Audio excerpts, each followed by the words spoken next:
One small step for man, one giant leap for mankind. Columbia, this is Houston, AOS over.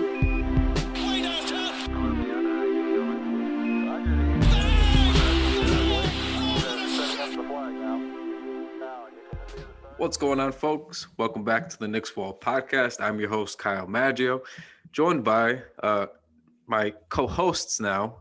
Shaun is going to be a full-time on the team with us. So Shaun Geddes and Mike Cortez. What's going on, Shaun? Hello, honored to be here. Thank you so much to everyone who had nice things to say when it happened. Really great. Meant a lot.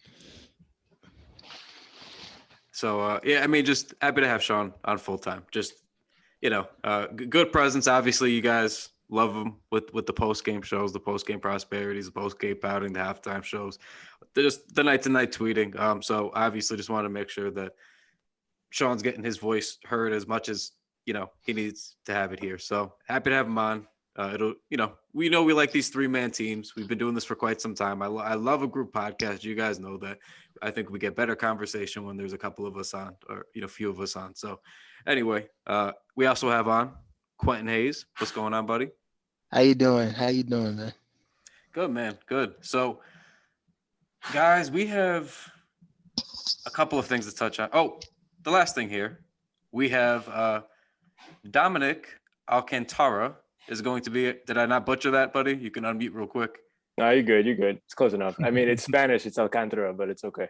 Okay. Thank you. I'm going to get it the next time. It's all good.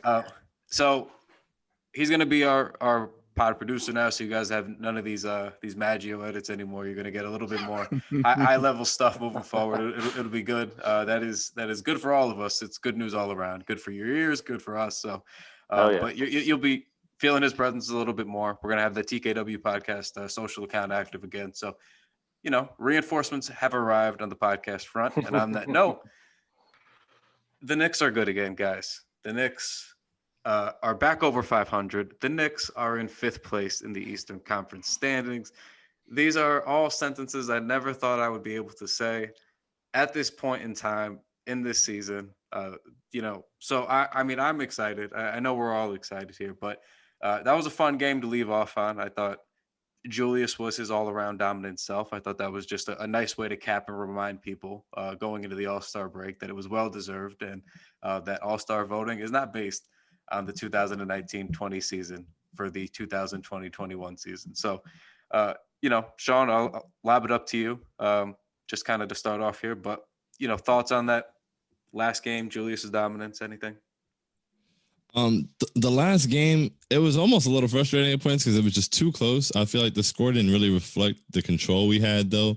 Julius, his dominance is amazing because, he can go out there and get 27, 16, and 5, and it's kind of just like, another night. And that's amazing. The fact that when he puts those numbers up, we don't really flinch at it anymore. It's just like that's Julius doing what Julius does, and he's going to do it on a night-to-night basis. So, yeah, his dominance has been amazing.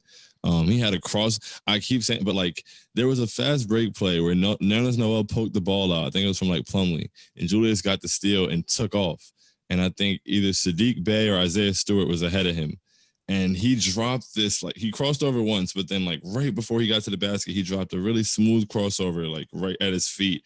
And I was just like, for a guy this size to be able to move this quickly and, had this kind of handle in space like that, and then he just got to the rack and finished with the left. It was, I'm so happy he's on our team. Lamar Odom in Zach Randolph's body. Exactly.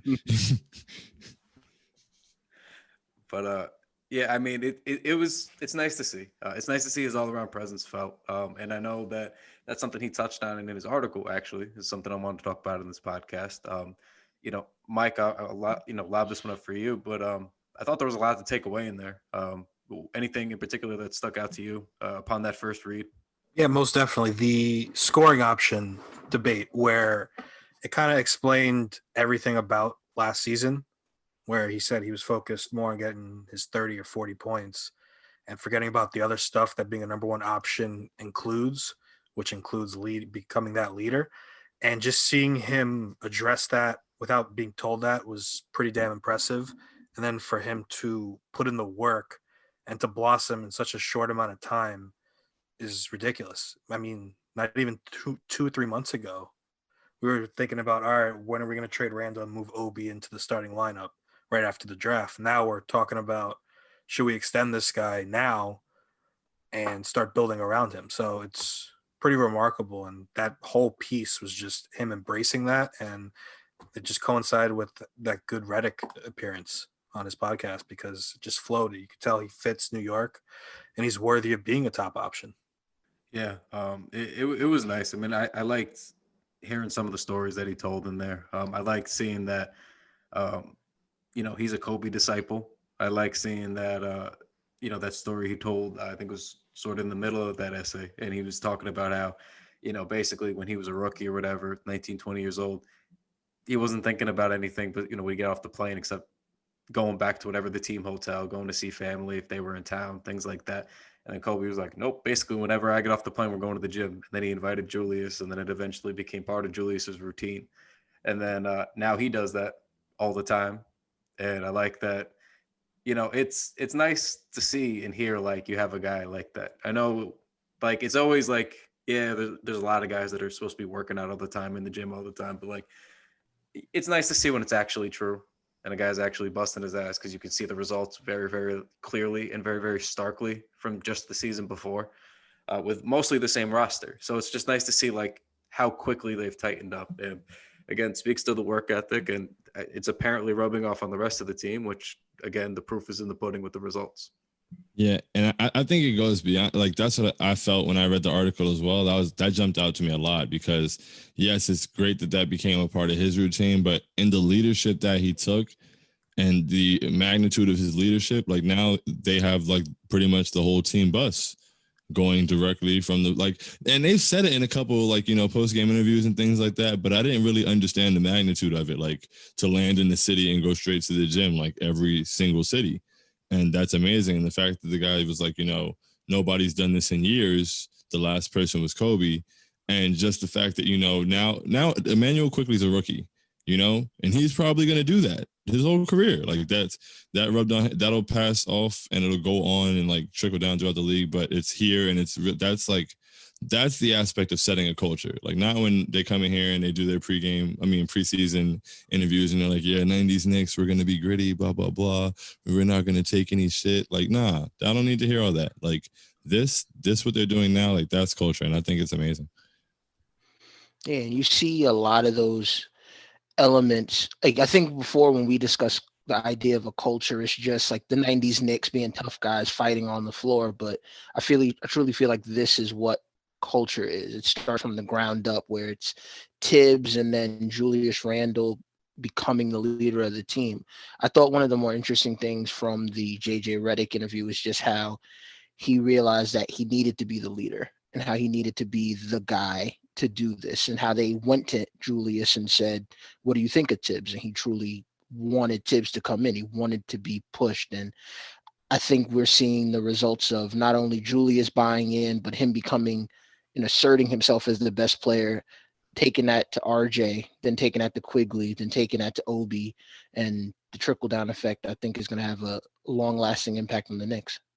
Did you guys know he was like a extra hard worker? Because when Reddick said it, usually we hear that about players from reporters. It's just, for me, it's like a tired talking point when they reporters say it. But then to hear an NBA player saying that that's like his rep, I was kind of not taken aback, but I was like, oh shit, like that's pretty impressive. I thought it was true. I mean, not for nothing, but people post their workout videos all the time. But, like, right, his were pretty nuts, bro.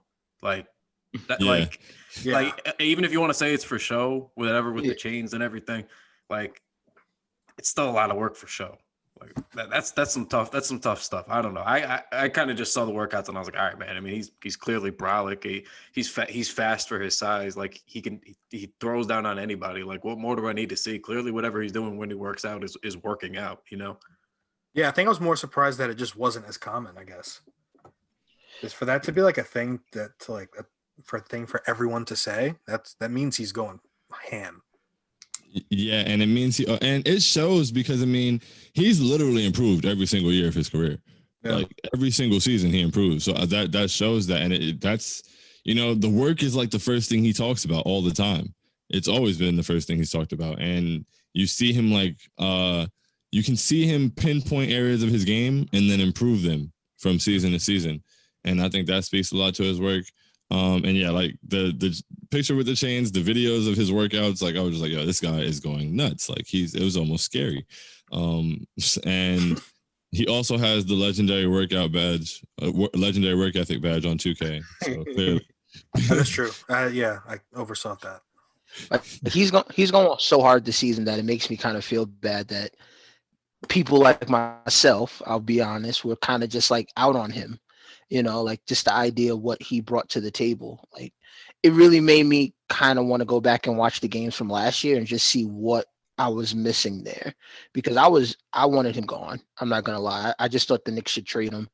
I thought they should have let him go, to play Obi and Knox a little bit more, but I'm glad they kept him. But it really did make me think about just what happened last year. And I know it starts with Fizdale and things like that, but just how much of a mess it was that this guy who's seemingly an all-star and it feels like this is sustainable, like just wasn't good last year.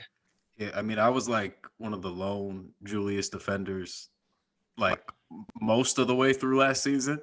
And like, I remember with the Fizdale, after like a month, the first month with Fizdale, I was like, look, guys, like I understand this is understandably tough to watch. And that was obviously Julius's worst basketball. But once he got under Miller, like I think the stats in the first 3 weeks were like pretty much what he's doing now, except minus all of the playmaking. He was averaging like maybe three assists, So, but just watching him like under Miller, who was like just a not Fizdale coach, just a slightly better coach, a decent coach with a plan. Yeah, coach with like an actual plan. It was nice to see him clean things up. He's averaging like 23, 24 points for like the first 3 or 4 weeks under, Miller. And I just felt confident. I was like, I mean, clearly there's a good player there. Like he's just got to tighten some stuff up. And then I didn't think he was going to tighten it up this quickly, but again, that speaks to his work ethic. So I don't know. I mean, the only way I ever felt we should, trade him is the Obi pick kind of confused me. I was like, right. I don't know what everybody touted him as NBA ready. So if he is NBA ready and that's why you loved him so much and you want him to come right in, be 22, play all these minutes, like I understood that, but it just didn't feel like they had a concrete plan coming into the season. But then, of course, we learned that it was to ride or die with Julius Randle, and I am happy to see that they did. So yeah, that's what confused me when Randle. I was unaware that Worldwide West came to Randle and said, "What do you need?" And then you draft Obi. So not that I don't hate Obi. I'm just saying if that was the plan all along, now I'm kind of confused of their draft process. I feel like I don't really know if it's that confusing. I mean, because at that point at 8, let's see, we have a starting center, Mitchell Robinson. Right. Julius Randle is your starting power forward. You can put RJ at one of 2 wing positions. So it's like at this point, are you drafting your starting point guard of the team that you want to move forward with at 8? I didn't see anybody there that I would have drafted as my starting point guard at 8. I'm not going to use revisionist history. I did not want Tyrese Halliburton. Thought he would be cool. Didn't say he'd be bad, but I didn't want him here, and I'm not going to pretend I did now. And what about Denny though? Denny was like what about Denny? Yeah, like I wasn't that excited about him. So it's like if you're gonna draft a guy who, even if Julius pans out and this works fine, if you have Obi as your first big off the bench for the next 3 to 4 years, and he is able to be super athletic and space the floor and be interchangeable in lineups and play with Julius at times, and then you can continue to milk that asset. And if he gets too big for the role, he's a great trade chip. I don't really think that's necessarily a bad pick. If it's best available on the board, it's not like it was the number 1 pick and we took him. Like it's number 8. Yeah, I don't think it was bad. It was just I'm just wondering like what was the selling point. I mean, could just my bigger thing is just the connection of Toppin to Thibodeau more than what they were thinking there, because I just don't understand how you hire a head coach like Thibodeau and then you give him someone like Obi Toppin when they're just better defensive players. Like I feel like if Tibbs had a little bit of a bigger say in the room with that pick, it probably would have been someone else. I do wonder a little bit if it really is just he was high enough. I'm sure he was high enough on their board to warrant them thinking he was BPA, And Oh, then, yeah. and then aside from that, I think the CAA thing is probably the other thing because it seems like if they're going to be halfway decent, like this moving forward, like if they're going to extend Randle, and I do personally feel that they're going to do that. I don't know if it's going to be for the figure that is rumored, the 4 years, $106 million, or if it's going to be something a little bit more. I don't know, but I'm pretty confident that that's going to be in their plans, especially in light of the article coming out from Ian Begley from SNY that Julius and RJ Barrett are virtually untouchable unless it's going to net them somebody who's like a true superstar. So I don't know. I think that's accurate, right? I mean, I wouldn't like what more production are you going to get than Julius has been giving you at that price point? Like if you're not going to sign Julius between like $26 to $30 million, are you that confident that you can, get that in the free agency market, what you're getting now from him all around? No. I don't think you can. And then even for people skeptical, I saw a couple of people say, well, I don't know about that. He's at best, the second best option on a good team. And to that, my answer was, and the Knicks are under the cap floor. 4 years, $106 million. I mean, he was just making about $20 million a year. So he's going to make $26 million a year now. What would we be scoffing at there? That's fine for the number 2 option when we're not paying anybody. I mean, he would still be, even if that extension, that 106 that was reported, 4 years, 106, he would still be in the neighborhood with Brandon Ingram, Drew Holiday, Vucevic, Chandler Parsons, Buddy Hield, Jamal Murray, Draymond, Jalen. Like, these are guys he's providing similar value, all-stars. And in some cases, he's vastly better than people like Harrison Barnes, 22 mil. So I think he's providing better value than about 90% of that list at least. Right, exactly. Absolutely. My question to you guys is, do you think giving him the deal now is more respectful or waiting until his deal expires to give him a larger figure? I'm leaning more towards the 106 now. Yeah, I'm going to 106 because I think if you wait, that's another thing is he going to take? He wants to stay here, but are we sure he's going to take that extension? Because I think if he waits, he gets closer to 175. I think I saw what the number was. 5. Hopefully he signs a fresh one. That's what I'm saying. So what's more respectful of him? It's more respectful. So if you're looking at it that way, right? It's more respectful for the Knicks to then just wait and then sign him to a bigger contract. But if you're the other way you look at it, respectfully, is I think you offer it. I think you offer this right now because I think that's the most respectful thing you could do is say, today, right now, this is the most years and most money we can give you. And before another day goes by, before you potentially get hurt, before, any of this, we would like to extend this so you at least have that option. And if he says, no, I think you know why, but no, I'm going to wait and then we can talk about a new deal after that, then that's his choice, to wait to then get that new contract. And that's fine too. But I think in terms of what the Knicks should do, you offer that. You offer it yesterday. You send him the link to that article and you go, hey man, this is exactly it. Do you like this? Does this work for you? We can take care of this. And then that might end up being a cheaper deal for you in the long run. A really, really good value deal. If this is sustainable, he just turned 26 years old. He might be better next year. Yeah. He might be peaking at 28, 29, like who knows, man? I lock it in. To me, it's a no-brainer. Lock it in. Locking in the guy who has gotten better every single season is a very good idea during his best season. And yeah, the respect thing could go either way because while it is respectful to let the amount be as big as possible, it's also respectful to give them security, as Kyle alluded to, that like, exactly. All right, here it is right now, boom, locked in. Like, this is the most we can give you. And here it is if you want it. Like, if he doesn't take it for his own reasons, that's him. A lot of guys do bet on themselves and okay, cool. But I just feel like, nothing. Yeah. I wouldn't feel insulted or anything, but you definitely make that offer as soon as you can. I think it works for everybody. It works to get him the security right away, and it's also helpful for the organization moving forward. Yeah, I would offer it 100%. I would just ask him to sign it on like July 30th. Let us build around you would be my selling point. Is we have all this cap space, we have RJ working, we got 2 first-round picks. We can make a big free agent move and a big trade if we really need to. Let us build around you first, then we can pay you. The money's on the table, the money's there. I know we worry about injuries and stuff like that. We'll make sure you're taken care of. Let us bring the people in to help you get to the next level as well. Is my thing. Yeah, I think a diplomatic solution would just be like a 2-1. Just give him the player option this time, if it really gets to that point. But I personally think he'll take the 4-106.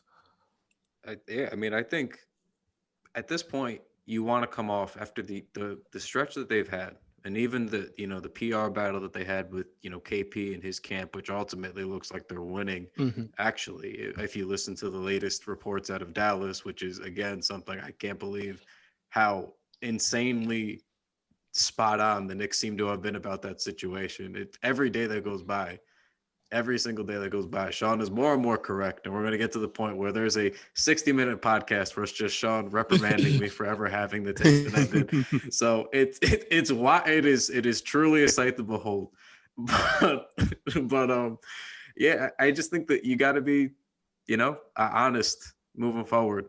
That's what they should really do here. Just be really fluid and honest with Julius about whatever's going on. Want to take care of him. Like they got to be a real players destination now. Like no more over managing, no more weird in the operating in the darkness and the shadows to go behind players' backs, and just for once just stop being weird. It's basketball. Just treat it like basketball. If guys are playing well, reward the guys. Like it just start simplifying what's going on there, and it sounds like that's what's finally happening. It's just no nonsense.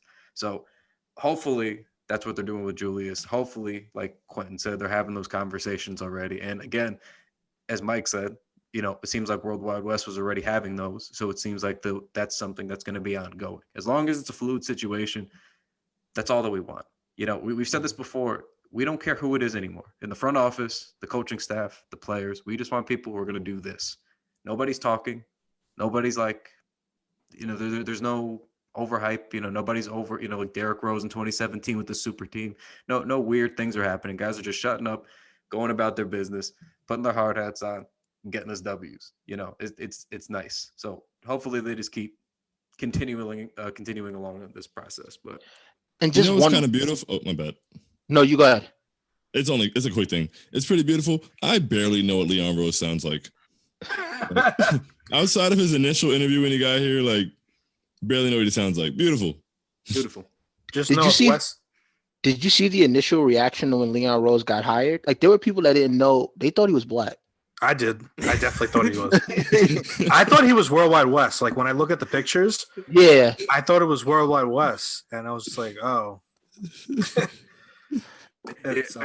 When people were freaking out about him not talking initially, like I would have liked for him to have had his intro conference earlier, of course. Like I'm not gonna lie, but at the same time, like there's nothing you could say to me anymore. Like from the Knicks' perspective, like I just don't want to hear from your PR department anymore. Sometimes, you know what I mean? It's just like enough. Like I don't care what Leon says at the conference. He's gonna say the things that make us happy. Just like Phil Jackson said things that made us happy. Just like this is what happens. That's the whole point of them. I don't care. Just sit in your office, figure it out, get me some wins. Like that's all that I cared about. Like even when Tibbs got hired, I was like, great. I don't care. Like nobody could have gotten hired that I would have been excited about. Not a single person. Mm-hmm. Just great. Thank you. Okay. Whoever you are, can you just please fix whatever is going on? Tibbs seems to have done that. Leon seems to have done that. That's all that I really care about. I would prefer if he never talked. Just keep doing this. This seems to be working, whatever this is. If your team president's giving a lot of press conferences, you are not in a good place. Yeah. Exactly. And the one thing I think ultimately, when we have this discussion about re-signing Randle, one thing I feel like we kind of don't talk about is just the process of team building and how teams evolve over time. I feel like a lot of basketball Twitter, even Knicks Twitter to an extent, a lot of it is this move does not make them a championship team today, so why are we doing it? When it's just like sometimes you kind of have to go through that process of building a good team and then taking a little bit from it and adding to it. And I just think this is good business. This is proper business that the Knicks would do in re-signing Randle to move forward in that. No, I agree. Because, I mean, I also was on, like, I've been at Julius Randle is good at basketball. Like, I was telling people from the beginning, I was like, yo, like, listen, I know he's frustrating, but he's good. He just has to get out of his own way. He got out of his own way. I thought the pick was weird when we got Obi, so I still thought we were trading him. They showed, and just like I said in the article about Worldwide West hitting him up and saying, what do you need? So they valued him. They've done the right things. They've treated it correctly. And it's like when you treat a guy correctly and, you know, the whole league sees him turn around and everybody knows he's a hard worker. He's got that reputation. Everybody, you know, is happy for him in the All-Star game and things like that. And they see reward him properly and continue. Like, that's the things that change everything about the perception of an organization. So I hope that we do the right thing and continue to do so. On that note, with Julius Randle, the All-Star game is tomorrow. We are recording this podcast on Saturday, March 6th. But we do get to watch our All-Star Julius Randle play on Team Durant, along with all of the Nets. So I guess we're just rooting for New York basketball tomorrow. We have no choice. And that is fine with me.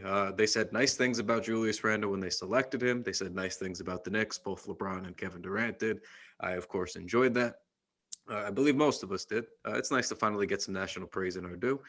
But, I mean, I don't really have anything on the All-Star game other than, like, I'm looking forward to very casually watching it and watching a Knick be in it. And hopefully Julius does a couple of cool things. You know, give me a couple good alley-oops to, like, a KD, you know, give me a couple good dunks, KD's not playing, but, you know, just a couple good highlights. That's all that I care about. And then I can casually enjoy the rest.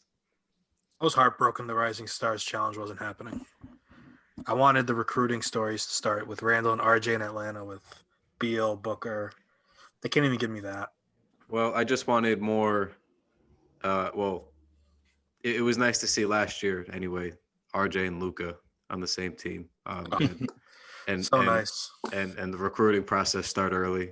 Once, you know, KP's poisoned the well in Dallas, apparently. So, you know, when Luka inevitably wants to come home, we know he's a Knicks fan deep down. He knows where it's at. RJ's already given him the word.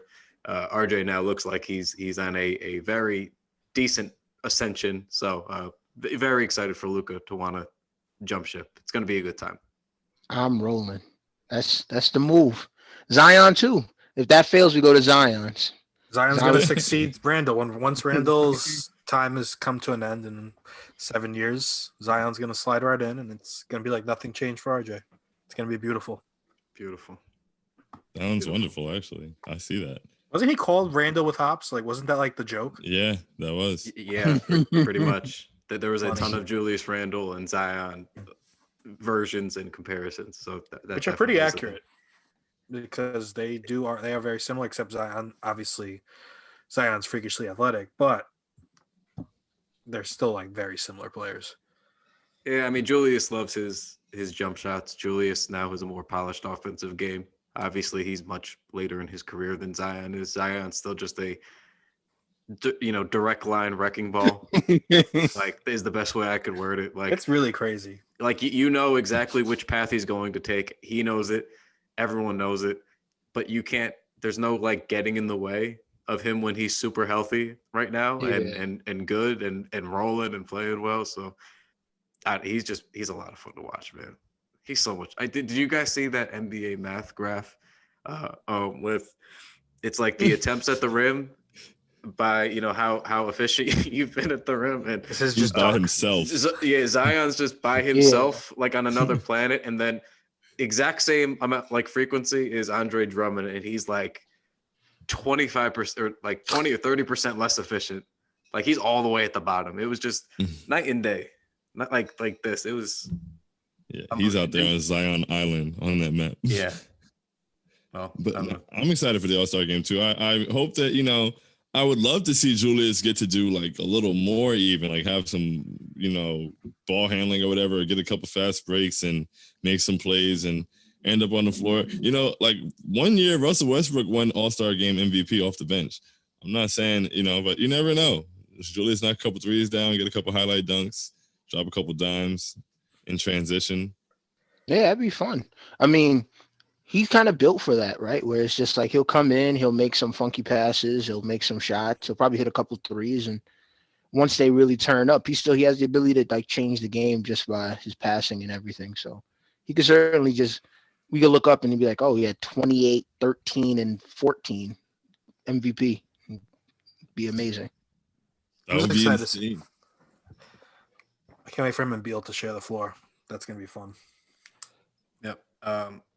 On this note, real quick though, we are going to cut out real quick for an ad. We'll pick it back up on the other side because I do want to talk about our Obi Toppin, at least getting to shine at the thing that he's best at, dunking in the dunk contest, which I guess is happening at halftime in a very strange weekend tomorrow. So we'll talk about that and more on the other side. See you guys there.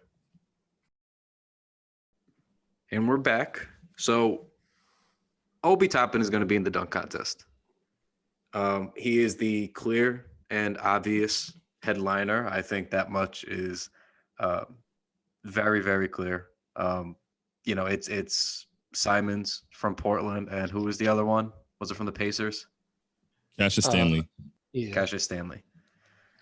Mike, let's start with you. I think this is I'm obviously biased, of course. I think we all would be in this situation, but I just think, objectively speaking, the clear and obvious winner is Obi Toppin. I think I'm just going to declare this ahead of time. I think it is his. I think they need to give him the award, but I'm going to open the floor for you here. Do you agree? Do you care to tell me why I'm wrong, or are we riding with Obi? You are 100% correct, my friend. This is his contest to lose, and I feel like this is like Blake Griffin's dunk contest, where it's going to be somebody's going to have to really, really show out, or Obi's going to have to miss all his dunks to lose this. He was the first name chosen. When was this? Simons and Stanley were like 3 days after, or maybe even a full week. So this was all about Obi. I think it's going to be about Obi. And when he wins, York College in Queens, I think is going to get what, 150,000 or 250,000. I forgot what it is, but that'll be a feel-good story too. That is true. Yeah, I definitely feel like Obi's taking this. And I almost feel like not the league set him up to take it, but I mean, it is perfectly set up for him to take it. Like, I don't think that I do not expect Anthony Simons to outdunk Obi Toppin. I don't think it's happening. No.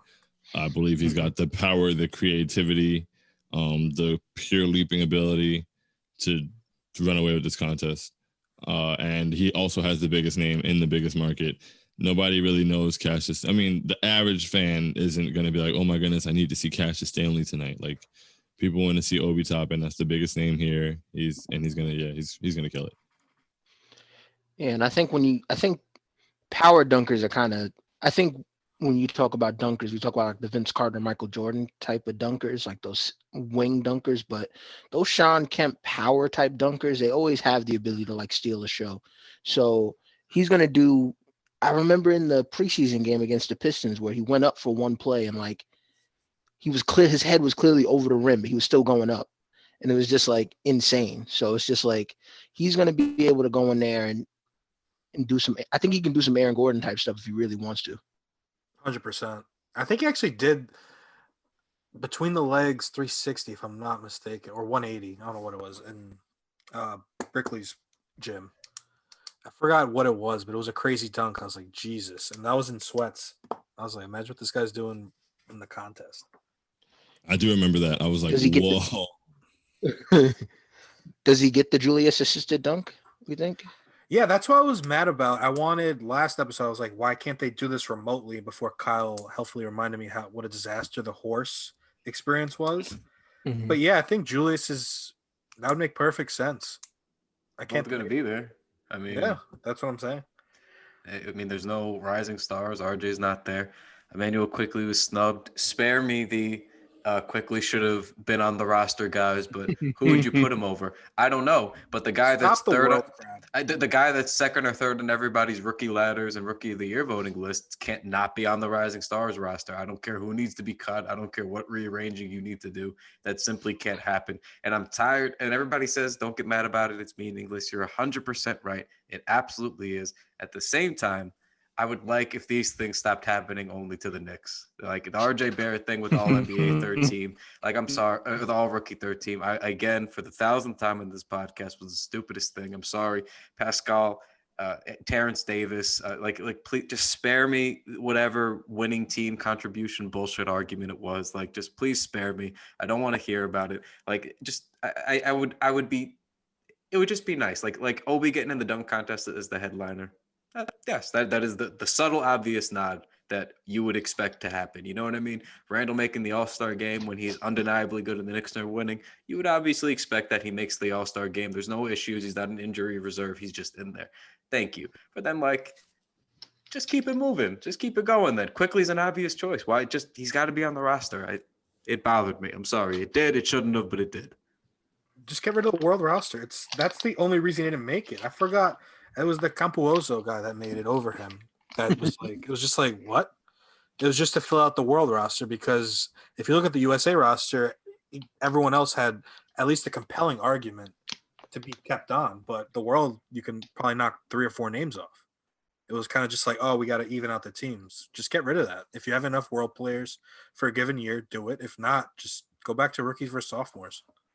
Yeah, like that concept was cool for the time that they had it for, but clearly it's flawed because, like Kyle said, there's no way that the guy who's third on everybody's rookie ladder and is leading all rookies in 25-point games and shooting 94% from 3 and scoring 30 points in games, like there's no way he doesn't make it to the Rising Stars game. Like, what's the point of having a Rising Stars game if that guy doesn't go? Yeah, I don't. I always just thought rookies versus sophomores were better anyway. You just get the best young talent, figure it out from there. I think Michael Mulder, he's like a role player for the Warriors, made it on the world team, and it's like, all right, at this point, Who? at this point, Michael Mulder. Yes. I'm just like, all right, at this point, just like I think I tweeted it. Yeah, I was like, at this point, just say Quigley's from Ontario or something and just put him on the world. Just sneak him on there. Okay. Yeah. I don't know. Thank you for the USA versus World team uniforms last year. I would still like to get the RJ Barrett purple number 9 when it is available at some point. That is a beautiful jersey, but otherwise I'm ready to move on. I like that they even change things from time to time like that, but you tried it out for a few years. It's time to go back.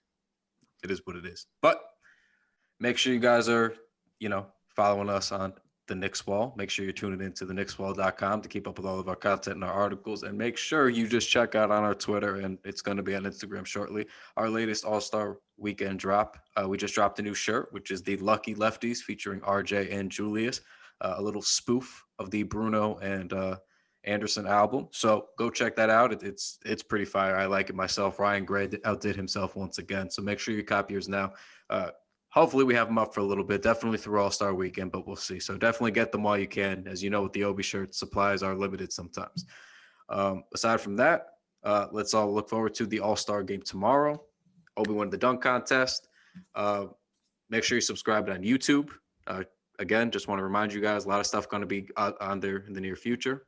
And Q, Shaun, Dom, everybody, thanks for joining me. And we'll talk to you guys next time.